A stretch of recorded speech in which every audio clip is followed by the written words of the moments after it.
I work at a toy company, specifically in product development department. Nowadays, there's a wide variety of toys. Some are designed for educational purposes, while others aim to help kids connect with nature. This is a market with untapped potential, especially considering it caters to the future generation of our country. That said, the reason I joined this company wasn't for any noble cause. I simply had a strong passion and longing for toys. You see, when I was young, I didn't have the luxury of playing with toys. I grew up in a very poor household. My dad wasn't around from the beginning. My mom was there, but she wasn't fit to work much. Even as a kid, I could tell she was mentally ill. She would often spend her days staring blankly in a corner of the house, bursting into laughter or tears out of the blue. Growing up under her care, I had to become mature faster than most of the folks. Although some kind-hearted neighbors did try to help, seeing my mom's distressing state, her chronic habit of moving from place to place made it hard for their support to last. I was constantly hungry, often quenching my thirst with water from the local park's drinking fountain. And I'd always been jealous to the kids who seemed to have such a good time playing with their toys. My life took a turn when my mom passed away unexpectedly. I was only 6 at the time. The start of a new chapter began when I sought help at the local police station. Turns out, I wasn't even officially registered at birth. So, at the age of 6, I hadn't even begun elementary school.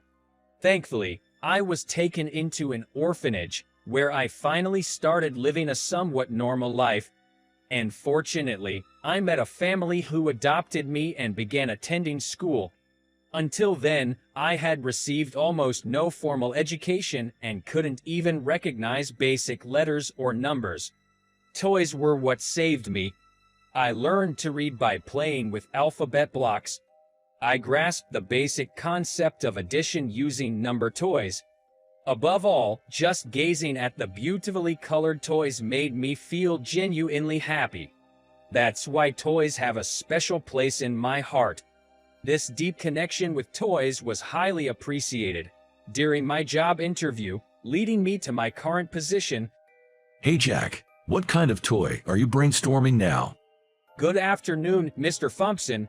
Being aware of my background, the CEO often takes the time to talk to me. He frequently checks out my toy prototypes, praises my efforts, or suggests improvements. Well, this looks promising. How about this? I'd like you to present this at the upcoming toy fair. Really? The toy fair? It's about time that you take on a major project, right, Manager Roberts? With that, Mr. Thompson called out to Manager Roberts, who was working a little distance away. Well, if you say so, sir. But it might be too much for him alone. Then you'll assist him, Roberts. Do your best, Jack. Of course. The toy fair is a crucial event, where popular items for the year are pretty much decided. Just getting a booth there is a big deal. Having that responsibility was a lot of pressure. Manager Roberts, there's a lot I'm unsure about. Please guide me. I will. But remember, you've been entrusted with this task. Give it everything you've got. Inside the company, Manager Roberts isn't particularly popular. He tends to offload challenging tasks onto his subordinates, keeping the safe ones for himself. That's why he'd usually avoid high-risk projects like this one. I was determined to do it all by myself and work tirelessly. All day long, even when I was sleeping, I couldn't stop thinking about the toy. I had the marketing team research market trends, made several toy prototypes, and did in-house testing and performance validation. The day before the presentation for a booth at the toy show, I practiced repeatedly and made sure all the materials were perfect. I think everything's set. Oh man, look at the time. I was so nervous about the big task ahead that I didn't get a wink of sleep and found myself awake until the morning.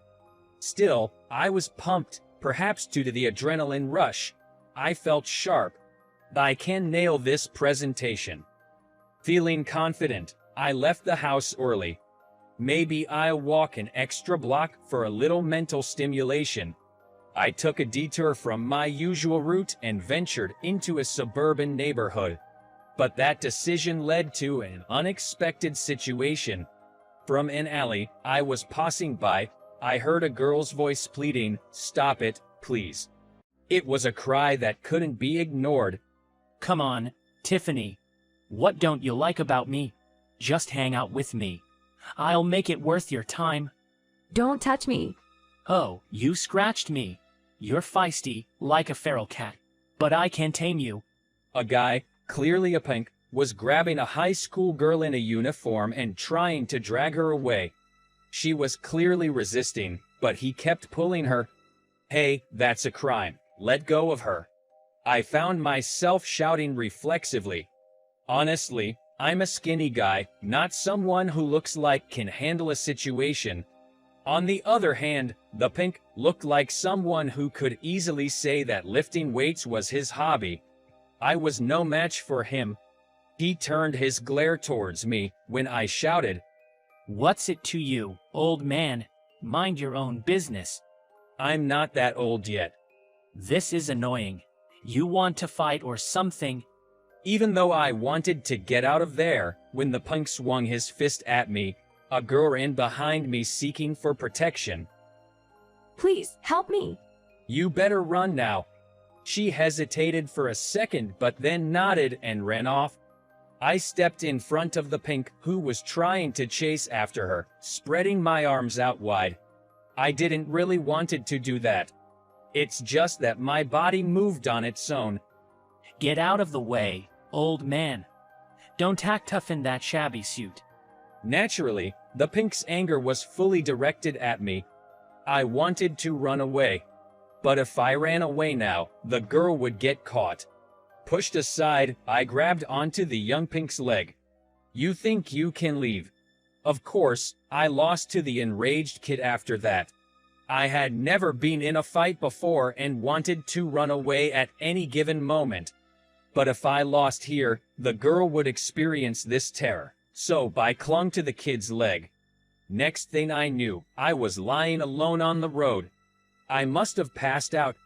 I woke up to the vibration of my cell phone ringing. Yes. Hey, Jack. Where the heck are you?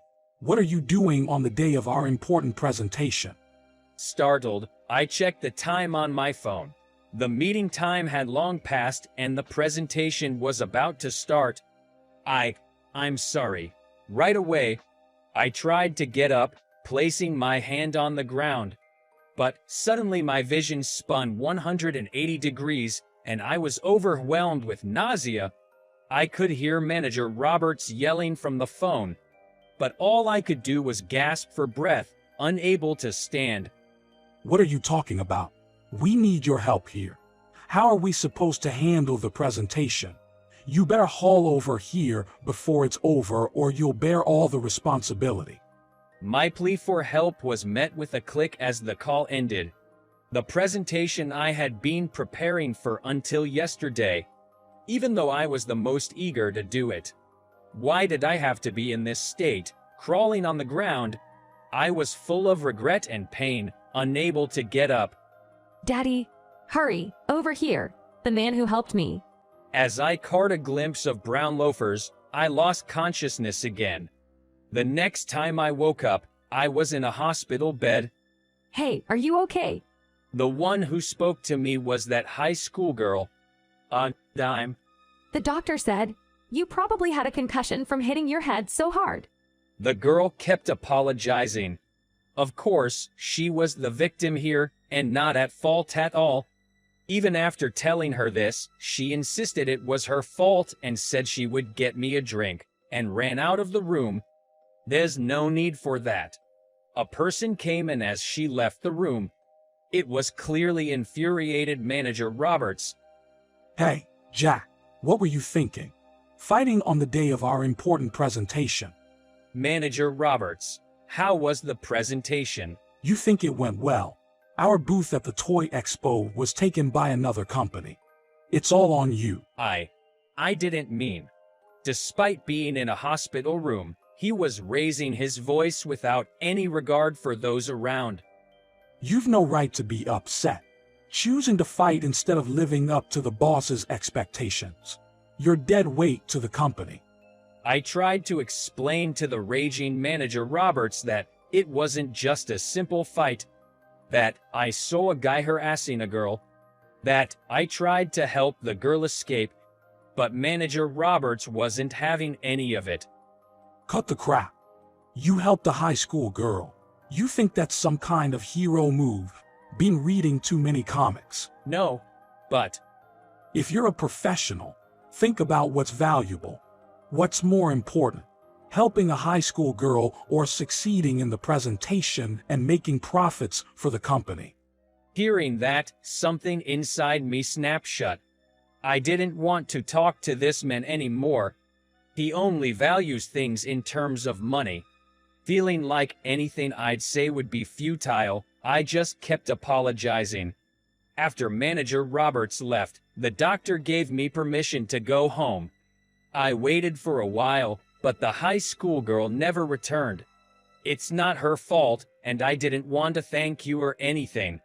But it felt sad to think that all my hard work so far had led me to this moment, possibly facing termination, suffering from a headache, and walking despondently. The next day, I was summoned to the boss's office. Probably some sort of disciplinary action. Worst case, I'd be fired. In the boss's office, Manager Roberts was already there. I heard the presentation at the toy show yesterday was a flop. I apologize. Due to my lack of oversight, Jack got into a fight and didn't show up for the presentation. Jack, is that true? I thought it would be pointless to defend myself, so I just nodded. I'm sorry. Why the fight? He says that he was helping a high school girl, but who knows if that's true. Is this the girl you're talking about? The girl, who appeared from the door behind the boss, was the one I had helped yesterday. What? She's my daughter. So Jack, you're my daughter's hero. Wait, she's your daughter, Mr. Thompson.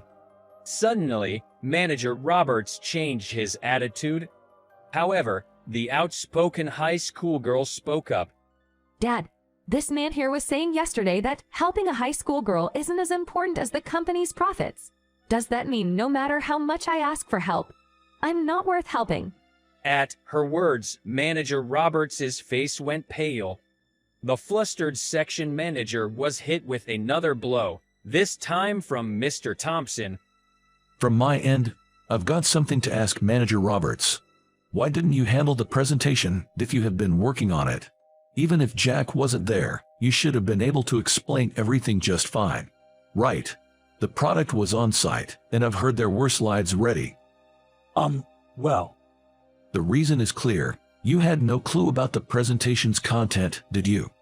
The section manager, speechless, was told to wait for further instructions, then left the Mr. Thompson's office.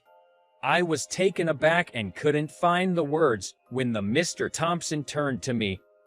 Jack, I've got a big favor to ask. What is it? Would you be willing to take a DNA test?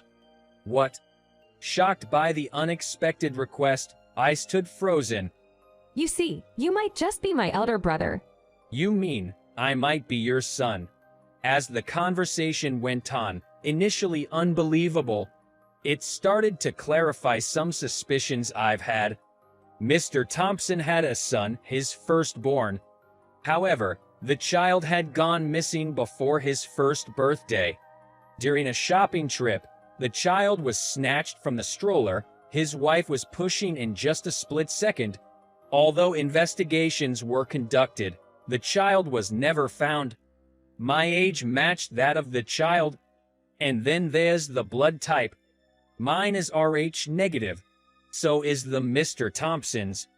Mr. Thompson said he learned of this in the hospital and decided to look into my background. And he found out that I was adopted. And from stories I told during my job interview about my childhood, he started to suspect I might be his child. My mother, back then, was mentally unstable. Suddenly she'd cry out, "Why did my baby disappear?" And after that, she'd hug me tight, repeating to herself, "My baby." And then there were the countless times we moved. Was she running away, overwhelmed by the guilt of having stolen a child? Above all, I had no birth certificate. It was because she wasn't my biological mother. That seemed to be the most fitting reason I could think of. I agreed to the DNA test. And 2 weeks later, the results confirmed with 99% certainty that the Mr. Thompson and I were father and son. At this result, Mr. Thompson shed tears of joy. And the first time I met the Mr. Thompson's wife, which meant my mother, she cried out in joy and hugged me with all her might. At last, you've come back to me. My son, I've longed to hold you in my arms. That was the warmth of a mother I had felt for the first time. From then on, I officially became a part of the Thompson family. My last name changed to Thompson as well. But I told them I still wanted to work in development, so I stayed in the same job position. By the way, my boss isn't Manager Roberts anymore. I heard he got demoted to a worker at a toy factory in Nebraska. Becoming Mr. Thompson's son so suddenly, I was initially overwhelmed. But I made up my mind. I am who I am. Nothing's changed. Only because I had a past as someone not related to the Mr. Thompson, I am who I am now. I won't deny my past. Nor will I get arrogant because of my new position. I'm just grateful for my current life where I can do what I want. But there's one thing I'm glad about after getting this position. I now have a younger sister. Every day, I realize how precious having a sister is. Look, this is a new stuffed toy. That's cute, but I think I'm a bit too old to get excited about stuffed toys. She says things like that, but I find even that cute. I've lived alone up until now. That was my norm. But having a family, I now know the comforting warmth of being genuinely secure. I want to do everything in my power to protect this family.